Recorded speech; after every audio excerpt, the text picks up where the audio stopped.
My mom always encouraged me to ask questions. She always said, you don't necessarily have to follow the rules as long as it's not going to get you in a lot of trouble. So I always have questioned everything.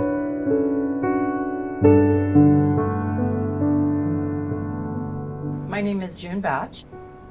I graduated from class 20 MEDEX.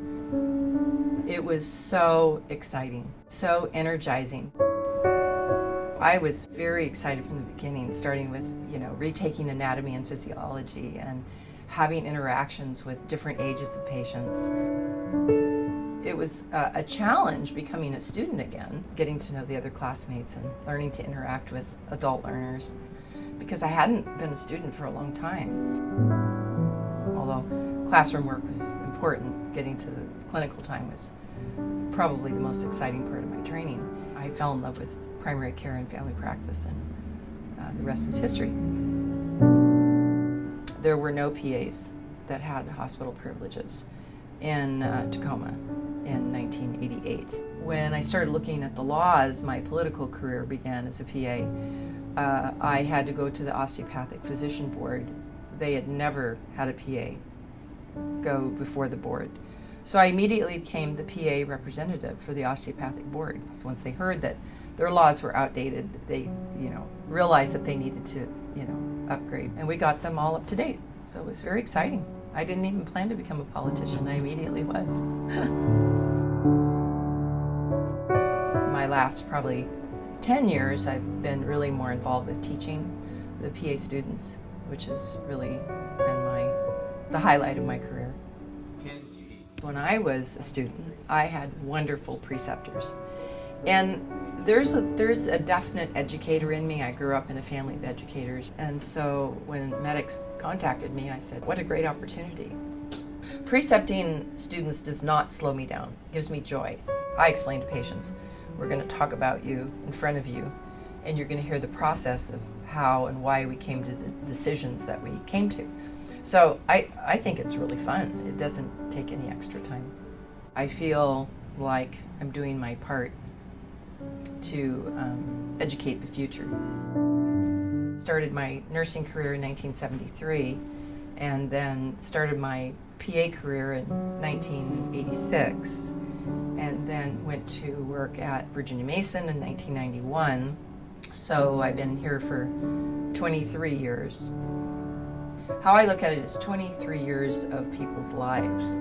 So my patients that were born in 1991 have all just graduated from college. And all my patients who were 50 are now on Medicare. So now I have multiple generations of families. I take care of a lot of very, very sick patients who have terrible things happen to them. And oftentimes it's in their 50s and 60s. And I started looking at all of the things that I want to still accomplish in my youthful life, while I can.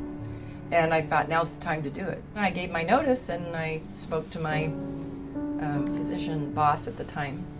And he was, really taken back. He was not expecting that I would be the person that would be telling him that I was retiring. So the first thing out of his mouth was, well, how long have you been planning this? And I said, my entire career. I love traveling. My husband loves to travel, so I think we're going to travel a lot of different ways. He has a Harley motorcycle, so we're probably going to get on the motorcycle without an agenda, so that's exciting. Not for a lot of our friends and family, but it's exciting for us. I'm really interested in early reading programs for children. I feel like when they don't really ever catch up, even into adult life, and as a family practitioner, you get to see that. You see them from birth, and you watch them go into adult life, and you watch those kids struggle. I don't have those early reading skills, starting from age 3 to age 6. So I do think I want to put a lot of my energy into the pediatric population, because I think that's really where you can make a difference. I've always lived with a philosophy that my great-grandmother passed on to me. She used to say, every day you need to dress for success and have a purpose. She never worked outside the home. But to this day, I can see her jewelry, her hair, her makeup, her clothes, and she had a business calendar, and she was so busy. She always had something going on, but she used to say that over and over and over. And I think that's guided me through my entire career. Congratulations. Thank you.